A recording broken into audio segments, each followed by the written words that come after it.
ஹalleluya. Good morning. பொழுது விடிஞ்சிருச்சுங்க. எழுதிட்டீங்களா? சரி வாங்க தேவனுடைய வசனத்தை தியானிப்போம். ஒரு சிறிய ஜெபம். பரிசுத்தரே உமக்கு நன்றி ஆண்டவரே, இன்னொரு நாளை கொடுத்திருக்கிறீங்க. இன்னொரு முறை உம்முடைய சமூகத்திலே ஜெபத்தோடு எங்களுடைய நாளை தொடங்குகின்றோம். உம்முடைய வசனத்தை தியானிக்கும்படியாக நீர் கொடுத்த வாய்ப்புக்காக நன்றி அப்பா. எங்களோடு பேசும்படிக்கு இயேசுவின் நாமத்திலே ஜெபிக்கிறோம் நல்ல பிதாவே, ஆமென். எப்படி இருக்கிறீங்க? நல்லா இருக்கீங்களா? காலையில எழுந்ததும் நீங்க என்ன செய்வீங்க? காஃபியா? பெட் காஃபியா? என்னங்க, அநேகர் காலையில எழுந்ததும் எல்லாவற்றை விட முக்கியமா செல்போன் எடுத்துப்பாங்க. தயவு செய்து அந்த பழக்கத்தை மாத்திக்கோங்க. காலையில எழுந்த உடனே பரிசுத்த வேதத்தை எடுத்துக்கொள்ளுங்க. காலையில எழுந்த உடனே முழங்கால விழுவதை கற்றுக்கொள்ளுங்க. அப்பொழுது நீங்க ஆவிக்குரிய விதத்தில் விருத்தி அடைவீங்க. உங்களால அநேகர் ஆசீர்வதிக்கப்படுவாங்க. முக்கியமா நீங்க தகப்பனா இருந்தா, தாயானால் உங்க பிள்ளைகள் விருத்தி அடைவதை பார்க்க வேண்டும் என்றால், அவங்க பிள்ளைகளின் பிள்ளைகளையும் அவங்க ஆசீர்வதிக்கப்படுவதையும் பார்க்க வேண்டும் என்றால், நீங்க இதை கற்றுக்கொள்ளணும். அதிகாலமே எழுந்து யோபு தன்னுடைய பிள்ளைகளுக்காக விண்ணப்பம் செய்வார். இன்றைக்கு அநேகர் அவங்க வாழ்க்கையில காலை நேரத்தை அலட்சியப்படுத்துகிறாங்க. முதல்ல ஜெப நேரம் என்பதே வாழ்க்கையில இல்லாதவங்களா இருக்கிறாங்க. உங்களுக்கு ஜெப நேரம் இருக்கா? தனிப்பட்ட ஜெபம் இருக்கா? அறைக்குள்ளே போய் கதவை பூட்டி தனிமையில செய்கிற ஜெபம் இருக்கா? முதல்ல உங்களுக்கு குடும்ப ஜெபம் இருக்கா? குடும்பமா இல்லைன்னு சொல்றீங்களா? நீங்க ரூம்மேட்ஸா இருந்தாலும் உங்க ரூம்ல சேர்ந்து நீங்க ஜெபிங்க. விசுவாசிகளோடு இருக்காதீங்க. விசுவாசிகளோடு ரூம் எடுத்துக்கொள்ளுங்க. நீங்க ஹாஸ்டல்ஸ்ல இருந்தா நிச்சயமா விசுவாசிகள் இருப்பாங்க. சில ஹாஸ்டல்ஸ்ல அநேகர் இருக்கிறாங்க. அப்படிப்பட்டவங்களோடு சேர்ந்து ஜெபிங்க. தனிப்பட்ட விதத்துல ஜெபிங்க. குடும்பமாக ஜெபிங்க. உங்களுக்கு பிள்ளைங்க இருக்கிறாங்களா? அப்படின்னா உங்களுக்கு அதிக ஜெபம் வேண்டும். உங்களுக்காக செய்வது மட்டுமல்ல, உங்க பிள்ளைகளுக்காகவும் செய்யணும். உங்க உறவினர் ரட்சிக்கப்பட்டாங்களா? அவங்களுக்காக நீங்க ஜெபிக்க வேண்டும். பாருங்க, உலகம் எவ்வளவு குழப்பமா இருக்கு. ஏடாகூடமா கந்தரகோளமா இருக்குல்ல. ஆபத்துகளை குறித்து கேட்கிறோம் இல்லங்க. எத்தனையோ கஷ்டங்கள்ல இருக்கிற நபர்களை குறித்து செய்திகள்ல கேட்கிறோம் இல்லையா? அக்கிரமமாக அநியாயமாக நடக்கிறவர்களை குறித்து கேள்விப்படுறோம்ல. தேசத்திற்காக நாம ஜெபிக்க வேண்டும். உலக தேசங்களுக்காக நாம ஜெபிக்க வேண்டும். நீங்க இயேசு கிறிஸ்துவின் ரத்தத்தில் கழுவப்பட்ட நபரானால், முக்கியமா என்னை போன்ற ஊழியரா இருந்தால், ஒரு சபை மூப்பரானால், ஒரு வீட்டின் எஜமானா இருந்தால், ஒவ்வொரு தகப்பனும் தன் வீட்டிற்கு மேய்ப்பன், ஒவ்வொரு தாயும் தன் பிள்ளைகளுக்கு பொறுப்பா இருக்கிறாங்க. ஒருமுறை பாருங்க, ஏசாயாவின் புத்தகம் 62ஆம் அதிகாரம் 7வது வசனம் வாசிக்கிறேன், கேளுங்க.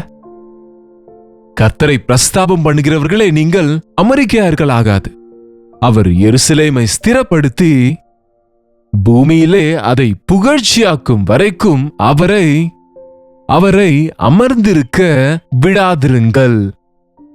கர்த்தருக்கு நினைவுபடுத்துகிறவர்களே, யாருங்க நாம? ஞாபக கர்த்தாக்கள், ஞாபகப்படுத்துகிறவர்கள் இருக்க வேண்டும். அநேகர் பாருங்க, இந்த உயர்வான அதிகாரத்தில் இருக்கிறவங்களுக்கு பிஏஸ் இருப்பாங்க, பர்சனல் அசிஸ்டன்ட் என்று சொல்லுவாங்க இல்லையா? அவங்க ஞாபகப்படுத்தி கொண்டு இருப்பாங்க. இன்றைக்கு இது செய்யணும், இங்க போகணும், இது செய்யணும் என்று அவங்க நினைவுபடுத்துவாங்க. ஏன்னா இவங்களுக்கு அதிகமான வேலை இருக்கும் இல்லையா? சோ எது முதல்ல செய்யணும், இது இரண்டாவது செய்யணும் என்பதை ஒரு லிஸ்ட் எடுத்துக்கொண்டு அவங்க ஒரு அசிஸ்டன்ட் இருப்பாங்க. நாம தேவன் இந்த உலகத்துக்கு இரக்கம் செய்வதற்கு, தேவன் தம்முடைய காரியங்களை செய்வதற்கு, கிறிஸ்துவின் ரத்தத்துல கழுவப்பட்ட நம்ம கிறிஸ்துவின் சாட்சிகளாய் வாழ்கிறோம் என்கிற நாம, அவர் நமக்காக விண்ணப்பம் செய்கிறதுனாலே, அவர் விண்ணப்பம் செய்யும் போது நாம அந்த காரியங்களை அவருக்கு நினைவுபடுத்துகிறவர்களா இருக்க வேண்டும். கர்த்தருக்கு நினைவுபடுத்துகிறவர்களே, ஆண்டவரே ஞாபகப்படுத்திக் கொள்ளுங்க என்ற ஜெபம் எனக்கு ரொம்ப பிரியங்க பைபிள்ல.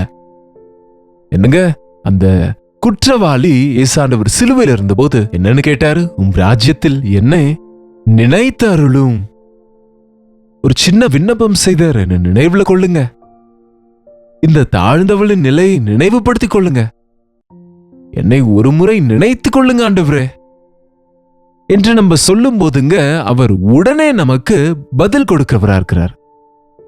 நமக்கு மட்டுமல்ல, நாம பார்க்கிற அக்கிரமங்கள் விஷயமா இருக்கட்டும், வேதனைகள் இருக்கிறவங்க விஷயமா இருக்கட்டும், சாத்தானின் கட்டுகளால நசுக்கப்பட்டிருக்கிறவர்களை குறித்து நாம தேவனுக்கு நினைவுபடுத்த வேண்டும். எப்பொழுது நாம இயேசுவின் அன்பினால நிரப்பப்படுவோமோ, அவருடைய சுபாவம் நமக்குள் வருமோ, அவரை போலவே நடந்து கொள்வோம். இப்ப இயேசாண்டவர் பரலோகத்துல என்ன செய்வார் நினைக்கிறீங்க? சிங்காசனத்துல உட்கார்ந்து தூங்கிக் கொண்டிருப்பாரா? சும்மா இருக்கிறாருன்னு நினைக்கிறீங்களா? பிதாவின் வலது பார்சத்தில் உட்கார்ந்து விண்ணப்பிக்கிறாரு, யாரு ஒருவரும் அழியக்கூடாது என்று. இன்றைக்கு இயேசு கிறிஸ்துவின் அன்பை அறிந்த நாம மற்றவங்களுக்காக விண்ணப்பம் செய்ய வேண்டும். கர்த்தருக்கு நினைவுபடுத்துகிறவர்களே, மௌனமா இருக்க வேண்டாம். அவர் எருசலேமை ஸ்திரப்படுத்தும் வரைக்கும், உலகம் முழுவதிலும் அதை புகழ்ச்சியாக்கும் வரைக்கும் அவரை அமர்ந்திருக்க விடாதிருங்கள். எங்க எருசலேம் என்பதற்கு பதிலாக உங்க குடும்பத்தை அவர் கட்டும் வரைக்கும், உன் பிள்ளைகளை அவர் ஆசீர்வதிக்கும் வரைக்கும், உன் பெயரிலே அவர் கொடுத்த வாக்குத்தத்தம் எல்லாம் நிறைவேறும் வரைக்கும், நீ தேவனுக்கு கொடுத்த வாக்குத்தத்தங்களை பிடித்துக் கொண்டு அவருக்கு நினைவுபடுத்து. ஆண்டவரே, இந்த வாக்கு தந்தீரே, இந்த வார்த்தையை கொடுத்தீரே, என் பிள்ளைகளுக்காக இதை சொன்னீர், என் குடும்பத்திற்காக இதை சொன்னீர், எனக்காக இந்த வாக்கு தந்தீர், அப்பா இதை நிறைவேற்றும் என்று நம்ம விண்ணப்பம் செய்ய வேண்டும். அநேகர் வாக்குத்தத்தங்கள் எடுத்துப்பாங்க, அதை பைபிள்ல வைத்துக் கொள்ளுவாங்க, அல்லது பைபிள்ல அண்டர்லைன் பண்ணி வைத்துக் கொள்வாங்க. தவிர அவைகளை கிளைம் பண்ண வேண்டும். நம்ம அவைகளை அந்த விஷயமா தேவனுக்கு விண்ணப்பிக்க வேண்டும், தேவனிடத்துல முறையிட வேண்டும், தேவனை கேட்கணும், தேவனுக்கு சொல்ல வேண்டும், நினைவுபடுத்த வேண்டும். முதல்ல ஜெபம் என்றால் நமக்காக மாத்திரம் செய்வது மட்டுமில்ல, மற்றவர்களுக்காக நாம விண்ணப்ப ஜெபம் செய்ய வேண்டும். 6ஆம் வசனத்தில், எருசலேமே, உன் மதில்களின் மேல் பகல் முழுதும் இரவு முழுதும் ஒரு காலம் மௌனமாயிராத ஜாமக்காரரை கட்டளையிடுகிறேன்.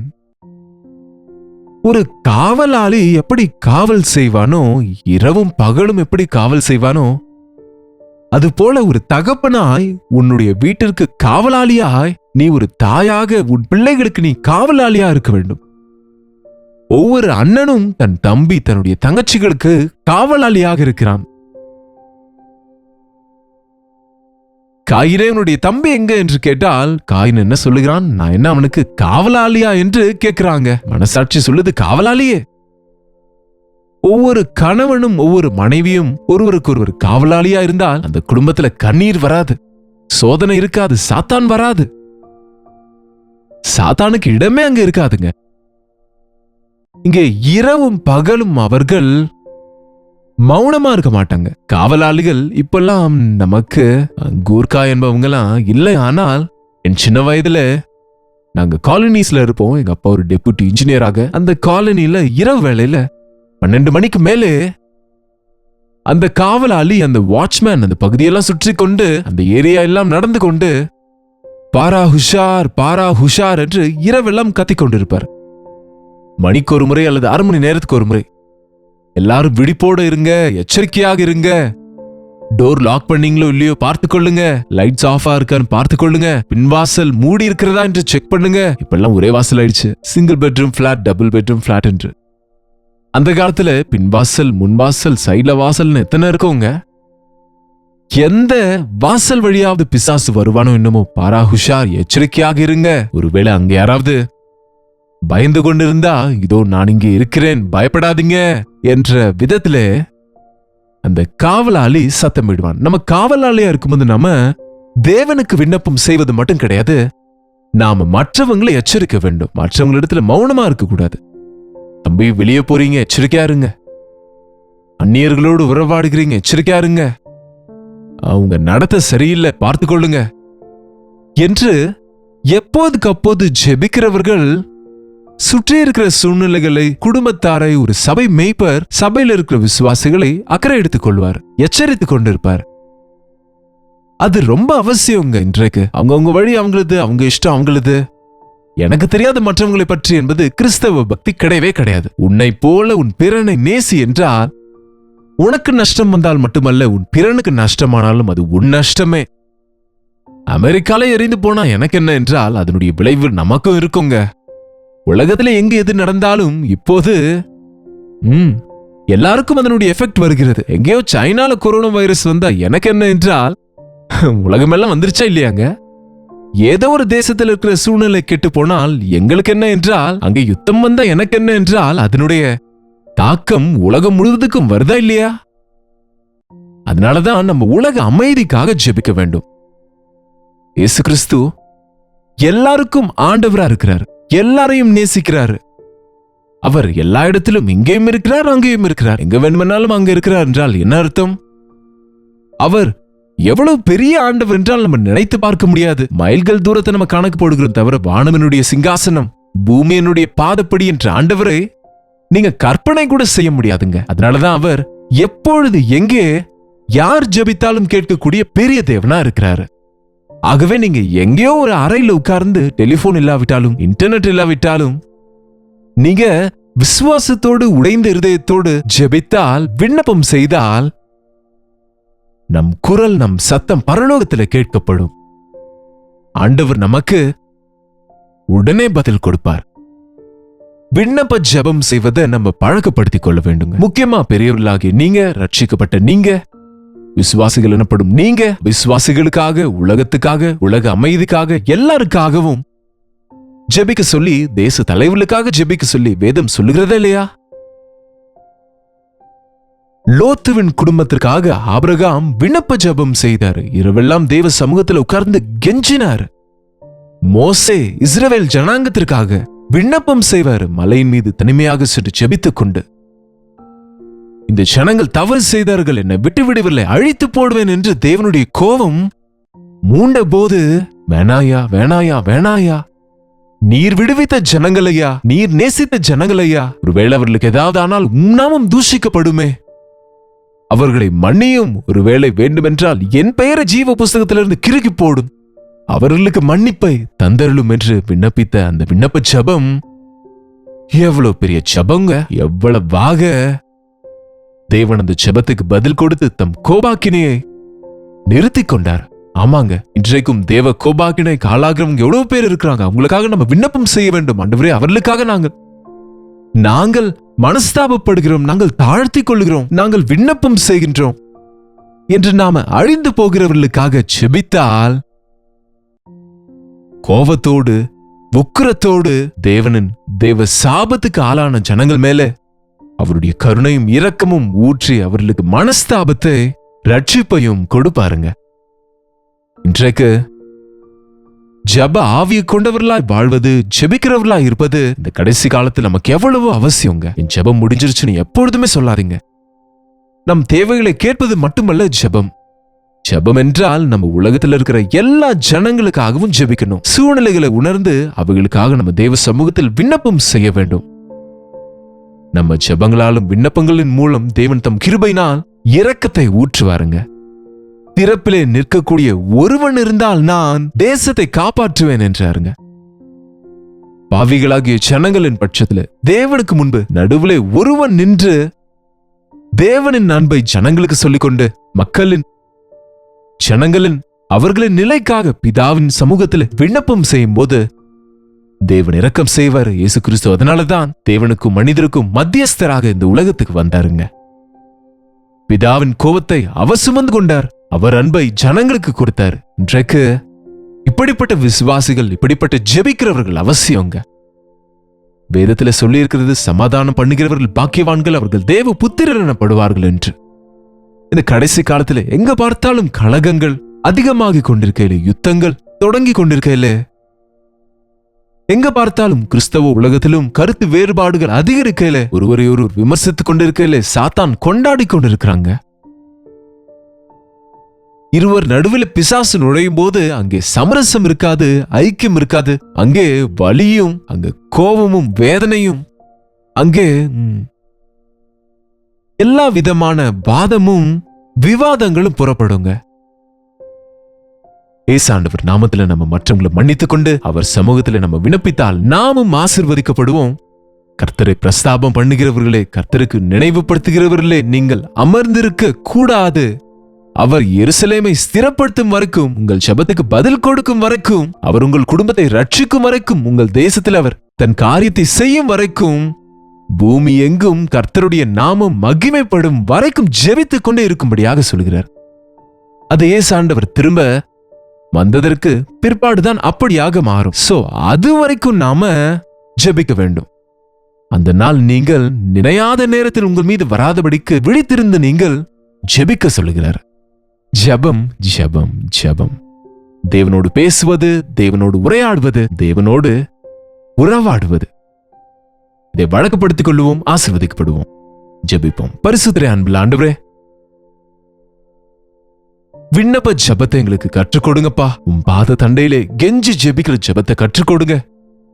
தேசங்களுக்காக, ஜனங்களுக்காக, குடும்பங்களுக்காக, சாத்தானின் வலையிலே சிக்கி நாசமாகிறவர்களுக்காக, தங்களுக்காக தாங்கள் ஜெபிக்க முடியாதவர்களுக்காக உம்முடைய சமூகத்தில் அப்பா அவர்கள் பட்சத்தில் நாங்கள் விண்ணப்பம் செய்யும்படியாக உம்முடைய கிருபையும் இரக்கமும் அவர்கள் மீது ஊற்றப்படும்படியாக, மன்னிக்கப்படும்படியாக, உலகம் முழுவதும் ஆவியானவருடைய காரியங்கள் அனல் மூழும்படிக்கு இந்த கடைசி காலத்தில் அப்பா இந்த விண்ணப்ப ஜெபங்களை ஒவ்வொரு விசுவாசிக்கும், ஒவ்வொரு மேய்ப்பனுக்கும், ஒவ்வொரு சபைக்கும் கொடுத்தருளும் ஐயா. ஏக சிந்தையோடு ஒருமனதோடு ஜெபித்து பரலோக வல்லமையை பூமியில அனுபவிக்கும்படியாக உதவி செய்யும்படிக்கு இயேசுவின் நாமத்தில் ஜெபிக்கிறோம் பிதாவே, ஆமென்.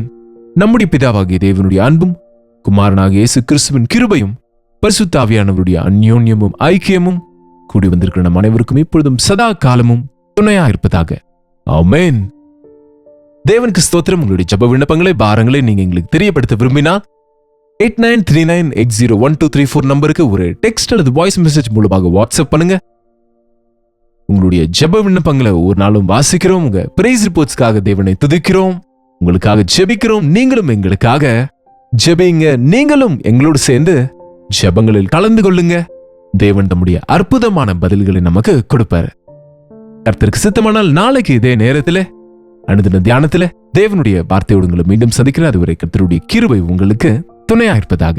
ஹல்லேலூயா. பூனா மற்றும் பூனா சுற்றுப்புற பகுதியில் இருப்பவர்களுக்கு ஒரு நற்செய்தி. கர்த்தருக்கு சித்தமானால் இந்த ஜனவரி 26 ரிபப்ளிக் டே சந்தர்ப்பமாக ஹாலிடே இருப்பதினாலே ஆண்டவராகிய இயேசு கிறிஸ்துவின் நாமத்திலே நாம் அனைவரும் கூடி அவரை ஆராதிப்பதற்கு, அவருடைய வசனத்தை தியானிப்பதற்கு ஒரு விசேஷமான கெட் டுகெதரை பூனாவிலே ஜனவரி 26 ஏற்பாடு செய்திருக்கிறோம். மாலை 5 மணியிலிருந்து 10 மணி வரை ஒரே செஷன். வாருங்க, பங்கு பெறுங்க. ஹிந்தி பேசுபவர்கள், தமிழர்கள், தெலுங்கு ஜனங்கள், ஈவன் மலையாளம் ஆர் கன்னடா மொழிகள் பேசுகிற அனைவரையும் அன்போடு வரவேற்கின்றோம். ஏனென்றால் ஒவ்வொரு நாளும் தெலுங்கு, தமிழ், ஹிந்தி, மலையாளம், பெங்காலி, ஒரியா மொழிகளில் கொடுக்கப்படுகிற தேவ செய்திகளை, டிவி புரோகிராம்ஸை அநேகர் நீங்க பார்க்கின்றீங்க. பூனா போன்ற பட்டணத்துல எல்லா மொழியாட்களும் இருக்கிறீங்க. உங்கள் அனைவருக்காகவும் எல்லா பாஷைக்காரரையும் ஆண்டவர் ரத்தத்தினாலே மீட்டுக் கொண்டிருப்பதினாலே நாம் எல்லாரும் ஒன்றாக சேர்ந்து ஆண்டவரை மகிமைப்படுத்த, தேவன் செய்த நன்மைகளுக்காக, அவரை கனப்படுத்துவதற்காக, தேவனின் வார்த்தையை கற்றுக்கொண்டு அவருடைய வருகைக்காக ஆயத்தப்பட இந்த விசேஷமான ஒன் டே கெட் டுகெதரை இந்த ஜனவரி 26 ஏற்பாடு செய்கின்றோம். வாங்க, உங்க நண்பர்கள், உறவினர்களையும் ஃப்ரெண்ட்ஸையும் அழைத்து கொண்டு வாங்க. உங்களை தனிப்பட்ட விதத்தில் சந்திக்க, உங்களுக்காக ஜெபிக்கவும் கூட நான் ஆயத்தமாக இருக்கிறேன். வாருங்கள், பங்கு பெறுங்கள், தேவ ஆசீர்வாதங்களை பெறுங்க. முகவரியை கவனிங்க. YMCA international centre, new Rastapeth, near Quarter Gate, Poona. மேலும் விவரங்களுக்கு நீங்க கீழே ஸ்கிரீன்ல கொடுத்திருக்கிற நம்பருக்கு கால் செய்யலாம், வாட்ஸ்அப் மெசேஜ் அனுப்பலாம். வாருங்கள், பங்கு பெறுங்கள், தேவ ஆசீர்வாதங்களை பெறுங்கள்.